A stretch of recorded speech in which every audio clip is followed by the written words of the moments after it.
Do you guys see what's happening in LA? The riot that is going on? Let me tell you something. I came here fresh off the boat. That's a term that islanders use for FOP, fresh off the boat. A kid from Micronesia with nothing but a dream. The American dream. I stood in line, became legal, and I worked until my hands ached. I even served in the U.S. Armed Forces for the country I love. Yes, this country that I love. I didn't ask for no handouts. I didn't take shortcuts.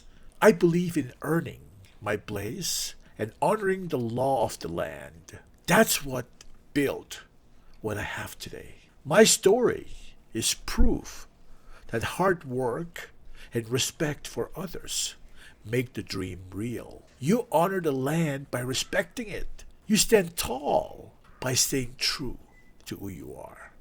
And that's how we rise. Remember where you came from? Honor where you are.